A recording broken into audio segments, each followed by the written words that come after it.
7 दिनों तक चला।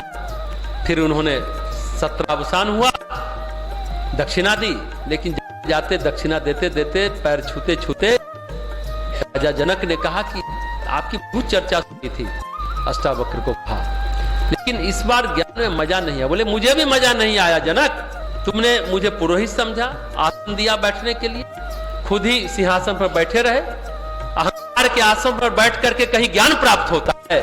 अष्टावक्र का एक एक वाक्य बहुत शानदार है। अहंकार के आसन पर बैठ करके कहीं ज्ञान प्राप्त करते हो? जनक को बात समझ आ गई। बोले महाराज चरण पकड़ करके एक और सत्र चलना चाहिए, एक और ज्ञान की चर्चा हो। तो ऊंचा आसन दिया, जमीन पर राजा जनक बैठे, ज्ञान चर्चा हुई, दोबारा सत्र चला और यही अष्टावक्र और जनक का जो संवाद है एक अष्टावक्र गीता के रूप में आया, जिसमें ब्रह्म ज्ञान की युक्तियां बताई गई है। भगवत गीता भी जीवन शास्त्र है, लेकिन अष्टावक्र गीता को आप ब्रह्म शास्त्र कह सकते हैं। भगवत गीता हम सामान्य व्यक्तियों के लिए इसलिए कहा जाता है कि भगवत गीता मास के लिए है, अष्टावक्र गीता क्लास के लिए, जो थोड़ा साधना में प्रवीण हो गए, थोड़ा जीवन का बोध हो गया है, जीवन की समझ विकसित हो गई है, उनके लिए अष्टावक्र गीता। तो फिर अष्टावक्र ने उनको ब्रह्म ज्ञान की शिक्षा दी और तो इतने महान विभूतियों का संसर्ग राजा जनक को मिला है। राजा जनक जैसा हमने कहा अष्टावक्र से ब्रह्म ज्ञान शिक्षा पाई, याज्ञवल्क्य से उन्होंने योग की और यज्ञ की शिक्षा पाई, विश्वामित्र उन्हें वेद ज्ञान की शिक्षा दी। जैसा हमने बताया गायत्री विश्वामित्र, गायत्री को वेद माता कहा जाता है, इसलिए वेद की शिक्षा दी। तो गोस्वामी तुलसीदास जी कहते हैं कि विदेह राजा जनक की परिवार सहित मैं वंदना करता हूं, जिनका श्री राम के चरणों में गूढ़ स्नेह था। गूढ़ क्यों कहा? गुप्त क्यों कहा? गुप्त स्नेह का क्या मतलब होता है? गुप्त स्नेह क्यों होता है? गुप्त प्रेम क्यों होता है? गुप्त भक्ति क्यों हो रही है? गुप्त स्नेह इसलिए कहा क्योंकि प्रकट में राजा जनक ज्ञानी हैं, भक्त नहीं है।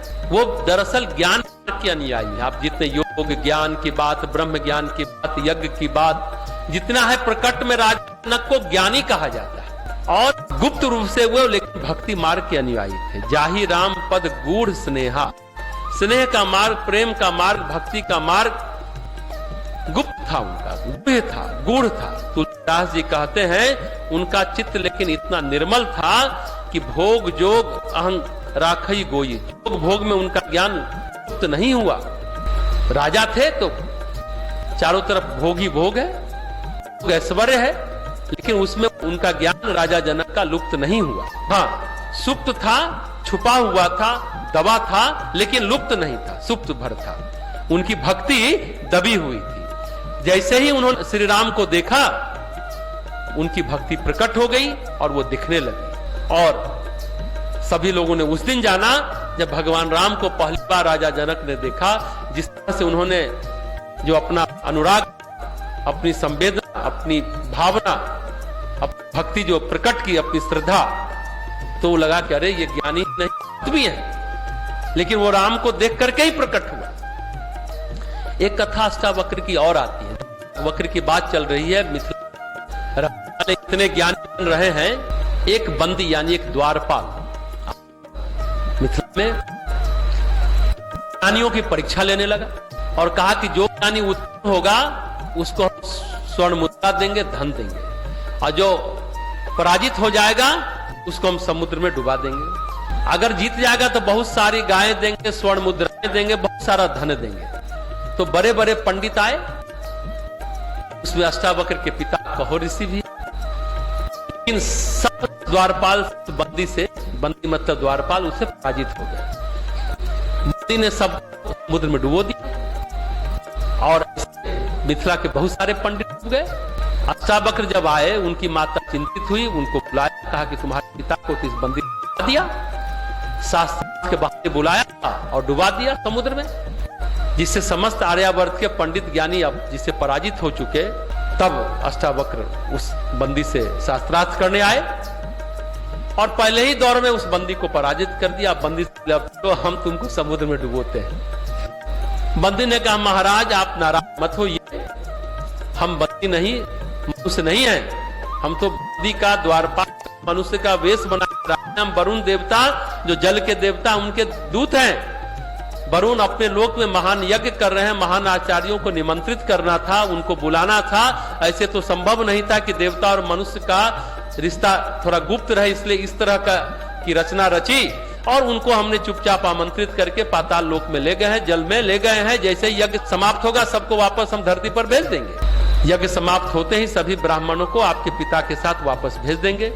ऐसा कहा बंदी ने, उसने बात बताई, अपनी गलती कबूली। तो अष्टावक्र महाज्ञानी और स्वभाव से थोड़ा हठी थे, दृढ़ थे, कड़क थे।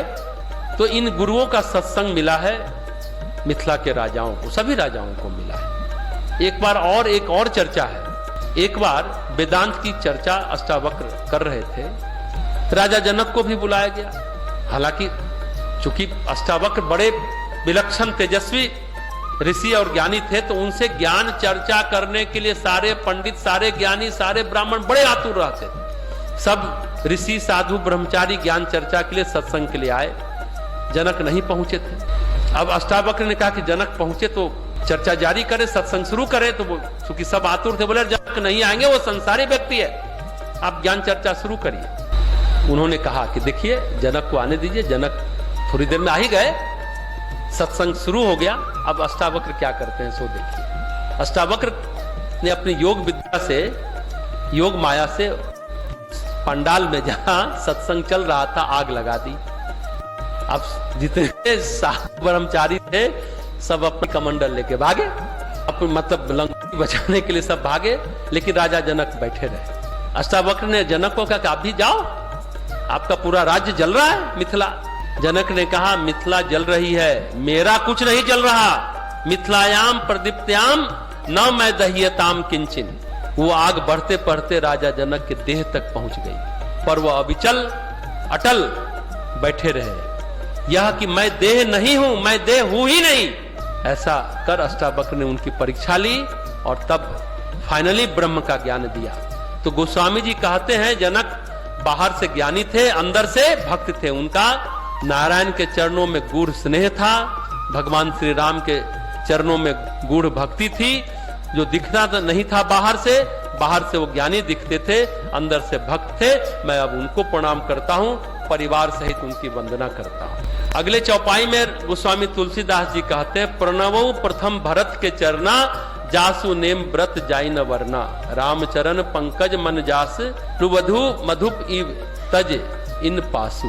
अब मैं सबसे पहले श्री भरत जी के चरणों की वंदना करता हूं, जिनका नियम व्रत का वर्णन नहीं किया जा सकता। इतने नियम का पालन करने वाले थे, व्रत में इतने उच्चतम अवस्था में थे, उनकी वंदना मैं करता हूं। और जिनका मन श्री राम जी के चरण कमलों में भौरे की तरह लुभाया हुआ है, कभी उनका पास नहीं छोड़ता। भौरा कभी अलग नहीं होता कमल से। जब भगवान नारायण अवतार लिए तो अंश सहित सबको, अपने सारे लीला सहचर को भी अपने साथ लाए। और मैं अपने अंशों के साथ अवतार लूंगा तो भरत, लक्ष्मण, शत्रुघ्न सच कहें तो नारायण के ही अंश हैं। सबकी अपनी अपनी भूमिका, अपने अपना कार्य, अपनी अपनी ड्यूटी कहिए था, कृतित्व था कहिए।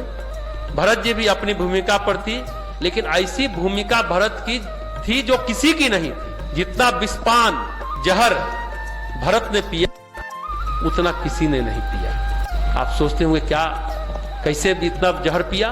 देखिए, जब अयोध्या को काल ने घेरा, कहते ना शनि की दशा लगी अयोध्या पर, इतना संकट अयोध्या पर, महासंकट ऐसा की विचित्र स्थिति थी अयोध्या की। कैकेयी का मतिभ्रम, मंथरा की कुटिलता, राम वनवास, और फिर दोष होते हुए भरत पर कह सकते हैं लांछन, कैकेयी का तो दोष था, मंथरा का दोष तो था, भरत का तो कोई दोष भी नहीं था। पर सारी अयोध्या, हमने शुरू में भी बताया, सारी जनता भरत को ही आरोपित करने लगी कि तुम्हारे चलते भगवान राम वनवास गए, तुमको तुम्हारी मां राजपद देना चाहती थी। भरत ऐसे निकलेंगे, सब लोग उनको थू थू कर रहे थे।